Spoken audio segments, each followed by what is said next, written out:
Bulletin میں سب سے پہلے آپ کو خبر دیں، وزیر خزانہ اسحاق ڈار کا کہنا ہے کہ سعودی عرب نے اپنے وعدے کے مطابق $2 ارب اسٹیٹ بینک میں ڈپازٹ کرا دیے ہیں۔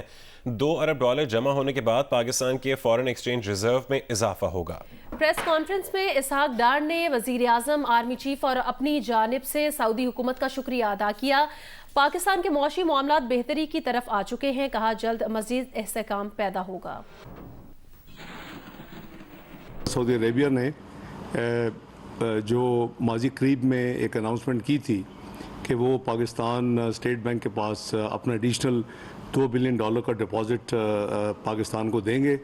الحمدللہ انہوں نے وہ deposit state bank of Pakistan کے ساتھ پلیس کر دیا ہے۔ ہر جمعے کو جو ریزروز کی اناؤنسمنٹ ہوتی ہے اس میں یہ $2 بلین جو ہے وہ انشاءاللہ اس جمعے سے ریفلیکٹ ہوں گے اور یہ اسٹیٹ بینک کے ریزروز میں شامل ہو جائیں گے۔ پاکستان کے جو معاشی معاملات ہیں وہ اسٹیبلٹی پر قریباً آ چکے ہیں اور انشاءاللہ یہ بہتری کی طرف اور گروتھ کی طرف اس کا سفر انشاءاللہ رواں ہوگا۔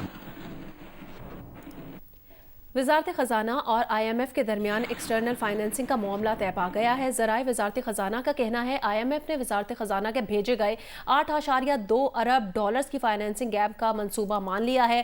آئی ایم ایف، عالمی بینک، اے ڈی بی، چین، سعودی عرب، UAE سے فائنینسنگ حاصل کی جائے گی۔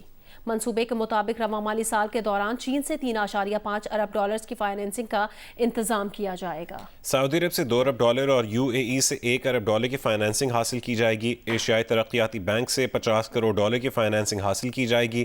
عالمی بینک سے $50 کروڑ کی فائنینسنگ بھی حاصل کی جائے گی۔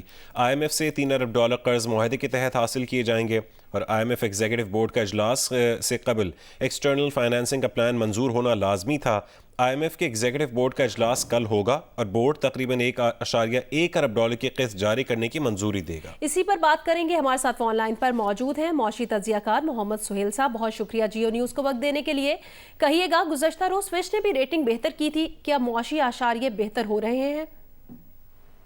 Thank you very much. بسم اللہ الرحمن الرحیم۔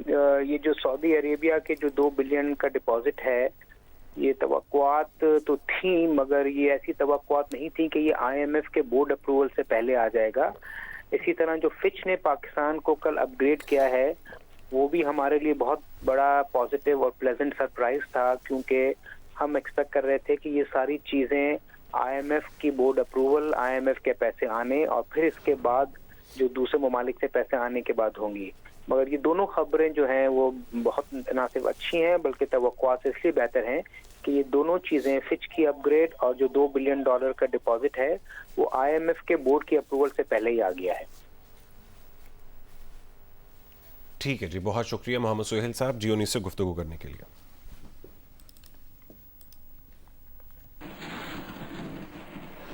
پاکستان اسٹاک ایکسچینج میں کاروبار کے دوران تیزی دیکھی جا رہی ہے۔ 100 انڈیکس 492 پوائنٹس اضافے کے بعد 45,077 پر ہے۔ آج اب تک 100 انڈیکس میں 1.1 کا اضافہ ہوا ہے۔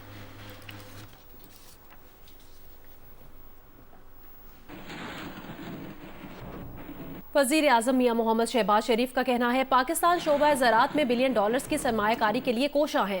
اسپیشل انویسٹمنٹ فیسیلیٹیشن کونسل کا قیام اسی مقصد کے لیے کیا گیا۔ سوشل میڈیا پر اپنے بیان میں وزیر اعظم نے کہا کہ GCC ممالک کو اس کونسل کے ذریعے شعبہ زراعت میں سرمایہ کاری پر راغب کرنا ہے۔ GCC ممالک خوراک اور زراعت سے متعلق سالانہ $40 ارب کی امپورٹ کرتے ہیں۔ زراعت اور غذائی تحفظ سے متعلق سیمینار معمول کی سرگرمی نہیں تھا۔ پائیدار معیشت کے لیے ہمیں مستقبل میں قرض کے دلدل سے نکلنے کا وعدہ کرنا ہوگا۔ متحد اور اندرونی طور پر مضبوط ہو کر ہم یہ کام کر سکتے ہیں۔ گرین پاکستان کا مقصد معیشت کی بہتری کے لیے شعبہ زراعت کو خاص اہمیت دینا ہے۔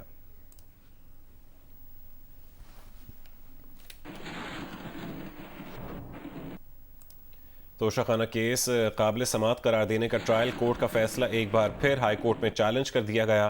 چیئرمین PTI نے ٹرائل کورٹ کے فیصلے کے خلاف ہائی کورٹ سے رجوع کرتے ہوئے خواجہ حارث کے ذریعے درخواست دائر کر دی ہے۔ درخواست میں 8 جولائی کا سیشن کورٹ کا فیصلہ کالعدم قرار دینے کی استدعا کی گئی ہے۔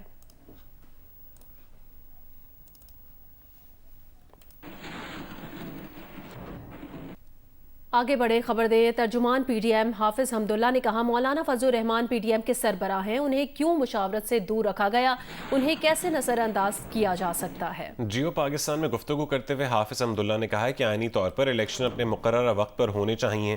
اسمبلیوں کی مدت 12 اور 13 اگست کو ختم ہوگی، ہم مقررہ وقت پر الیکشن چاہتے ہیں۔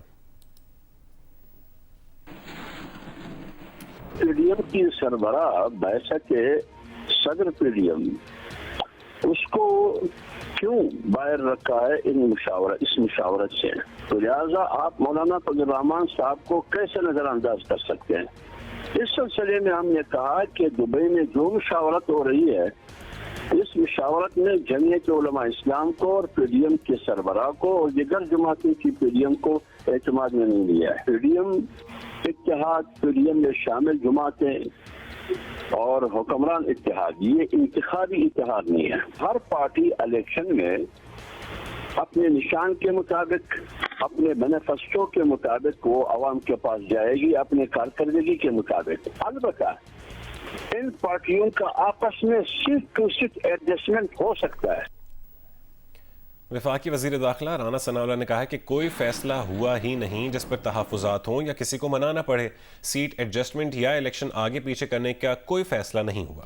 جیو پاکستان میں بات کرتے ہوئے وزیر داخلہ رانا ثناءاللہ نے کہا نون لیگ کا دو ٹوک اور واضح موقف ہے کہ الیکشن نگراں سیٹ اپ میں ہونے چاہیے، اسمبلیاں مدت پوری کر کے تحلیل ہوں گی اور نگراں سیٹ اپ آئے گا، نواز شریف ضرور واپس آئیں گے اور نون لیگ کی الیکشن مہم کو لیڈ کریں گے۔ وہاں پہ کوئی ایسے فیصلے نہیں ہوئے جیسے بات ہو رہی ہے کوئی جی سیٹ ایڈجسٹمنٹ کے متعلق کوئی فیصلے ہو گئے ہیں یا کوئی الیکشن کے آگے پیچھے کے متعلق کوئی فیصلے ہو رہے ہیں۔ بالکل کوئی ایسی نہ تو وہاں پہ کوئی ایسی شیڈولڈ میٹنگ تھی اور نہ ہی وہاں پہ کوئی ایسے جو ہے وہ فیصلے ہوئے۔ پاکستان مسلم لیگ نون کا بڑا دو ٹوک اور واضح موقف ہے کہ الیکشن جو ہے وہ کیئر ٹیکر سیٹ اپ کے تحت ہونے چاہیے اور چاروں صوبائی اور قومی اسمبلی کے الیکشن ایک دن جو ہے وہ ہونے چاہیے۔ اسمبلیاں اپنی مدت پوری کر کے جو ہے وہ ڈیزالو ہوں گی، کیئر ٹیکر سیٹ اپ آئے گا۔ میاں نواز شریف صاحب واپس آئیں یا نہ آئیں، کیوں نہ آئیں، وہ واپس آئیں گے اور آ کے وہ الیکشن کمپین جو ہے پاکستان مسلم لیگ نون کی ان الیکشن میں اس کو جو ہے وہ لیڈ کریں گے۔ نون لیگ اور جے یو آئی فے کے درمیان دبئی ملاقات کے تنازع پر پی ٹی آئی رہنما بیرسٹر محمد علی سیف کا رد عمل بھی سامنے آ گیا۔ ان کا کہنا ہے کہ آپس میں ناراضی کا ڈھونگ رچا کر پی ڈی ایم اقتدار کو طول دینا چاہتی ہے۔ نگراں کے پی حکومت مولانا فضل الرحمان کی فیملی لمیٹڈ کمپنی ہے۔ پی ڈی ایم اقتدار نہیں چھوڑنا چاہتی کیونکہ عوام الیکشن میں ان کو آئینہ دکھا دیں گے۔ ابھی آپ کو براہ راست لیے چلیں گے فاٹا یونیورسٹی پشاور، جہاں پر وزیر اعظم پہنچ چکے ہیں اور آج لیپ ٹاپ تقسیم کرنے کی تقریب سے خطاب بھی کریں گے۔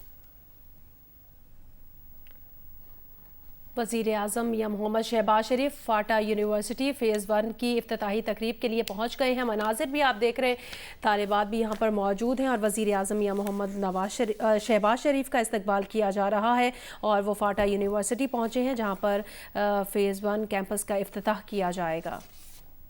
اب کچھ ہی دیر بعد باقاعدہ طور پر اس کا افتتاح کیا جائے گا۔ وزیر اعظم میاں محمد شہباز شریف اس وقت فاٹا یونیورسٹی پہنچ چکے ہیں، امیر مقام بھی ان کے ہمراہ ہیں اور یہ مناظر بھی آپ دیکھ رہے ہیں، یہاں پر یونیورسٹی کی طالبات بھی موجود ہیں اور اب سے کچھ ہی دیر بعد اس پروجیکٹ کا باقاعدہ طور پر افتتاح کیا جائے گا اور اسی تقریب میں لیپ ٹاپ بھی تقسیم کیے جائیں گے۔ فاٹا یونیورسٹی کے فیز 1 کا افتتاح کیا جائے گا۔ اسی مقصد کے لیے آج وزیر اعظم فاٹا یونیورسٹی پہنچے ہیں پشاور اور ضم شدہ اضلاع کی پہلی یونیورسٹی ہے۔ وفاقی وزیر اطلاعات مریم اورنگزیب نے بھی کہا تھا کہ 1.5 ارب روپے لاگت سے تعمیر اس یونیورسٹی کی بنیاد نون لیگ کی گزشتہ حکومت میں رکھی گئی تھی۔ وزیر اعظم شہباز شریف اور بل گیٹس کے درمیان ٹیلی فون گفتگو ہوئی ہے۔ وزیر اعظم اور بل گیٹس نے عالمی صحت اور سیکٹر پروگرام سے متعلق گفتگو کی ہے۔ وزیر اعظم نے بل اینڈ میلنڈا گیٹس فاؤنڈیشن کی پاکستان میں خدمات کو سراہا۔ وزیر اعظم نے کہا کہ پولیو اور مہلک بیماریوں سے بچاؤ، غذائیت کی کمی پر قابو پانا حکومت کی ترجیح ہے۔ انہوں نے کہا وسائل میں سب کی شمولیت کے لیے موجودہ حکومت خصوصی توجہ دے رہی ہے. بل اینڈ میلنڈا گیٹس فاؤنڈیشن کے ساتھ تعاون کو نتیجہ خیز بنانا چاہتے ہیں. بل گیٹس نے وزیر اعظم کی لیڈرشپ اور انسداد پولیو کے لیے پاکستان کی کوششوں کو سراہا. بل گیٹس نے کہا پولیو بچاؤ کے لیے پاکستان کی بھرپور مدد جاری رکھیں گے.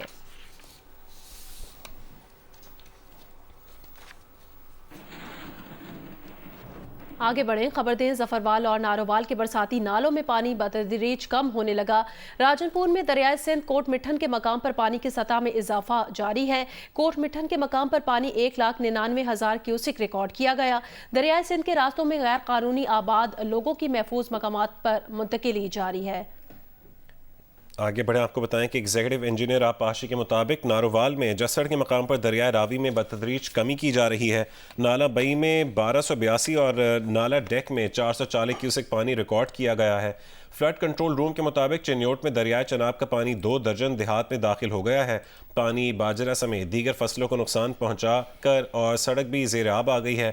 ایڈیشنل ڈپٹی کمشنر کا کہنا ہے کہ مظفر گڑھ میں سیلاب کے حوالے سے کنٹرول روم فعال کر دیا گیا ہے. صورتحال کی مانیٹرنگ کی جا رہی ہے. راجن پور میں بھی دریائے سندھ کوٹ مٹھن کے مقام پر پانی کی سطح میں اضافہ ہو رہا ہے. یہاں پانی 1,99,000 کیوسک ریکارڈ کیا گیا ہے. فلڈ کنٹرول روم کے مطابق یہاں پانی معمول سے ابھی بہت کم ہے. تاہم دریائے سندھ کے راستوں میں غیر قانونی آباد لوگوں کی محفوظ مقامات پر منتقلی جاری ہے.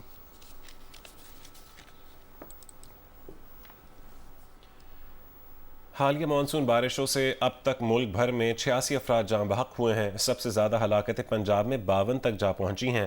خیبر پختونخوا میں 20 اموات رپورٹ ہوئیں. ملک بھر میں 151 افراد زخمی بھی ہوئے ہیں. NDMA نے جانی و مالی نقصانات کی رپورٹ جاری کر دی ہے. مانسون بارشوں کے باعث جاں بحق افراد کی تعداد میں مسلسل اضافہ جاری ہے. نیشنل ڈیزاسٹر مینجمنٹ اتھارٹی کی حالیہ بارشوں سے ہونے والے جانی اور مالی نقصانات کی رپورٹ میں بتایا گیا کہ ملک بھر میں 25 جون تک اب تک بارشوں کے باعث 86 افراد جان کی بازی ہار گئے ہیں. پنجاب میں 52، خیبر پختونخوا میں 20، بلوچستان میں 6، سندھ میں 5 اور آزاد کشمیر میں 3 اموات ریکارڈ کی گئی ہیں.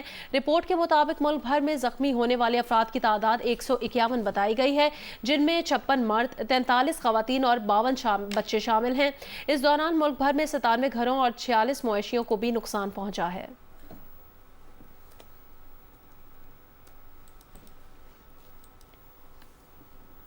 بھارت میں بارشوں کے بعد سیلابی صورتحال، مختلف واقعات میں اموات 37 ہو گئی.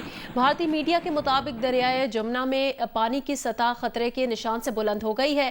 نئی دلی میں الرٹ جاری کر دیا گیا. نئی دلی کے پرانے ریلوے پل کو ہر قسم کی ٹریفک کے لیے بند کر دیا گیا. نئی دلی کے نشیبی علاقوں میں سیلاب کے خطرے کے پیش نظر لوگوں کو انخلا کرنا شروع کر دیا ہے. لوگوں کا اگلے 24 گھنٹوں میں دریائے جمنا میں پانی کی سطح مزید بلند ہوگی. نئی دلی میں 24 گھنٹوں کے دوران 153 ملی میٹر بارش ریکارڈ کی گئی تھی. وزیر اعلیٰ کا کہنا ہے کہ نئی دلی میں 40 سال میں پہلی بار اتنی شدید بارشیں ہوئی ہیں. اس سے قبل 1982 میں 24 گھنٹوں میں 169 ملی میٹر بارش ریکارڈ ہوئی تھی. نئی دلی میں شدید بارشوں کے پیش نظر سکولز آج بھی بند ہیں. نئی دلی، ہماچل پردیش، مقبوضہ کشمیر، اتراکھنڈ، ہریانہ، اتر پردیش، راجستھان میں مزید بارشوں کی پیش گوئی کی گئی ہے.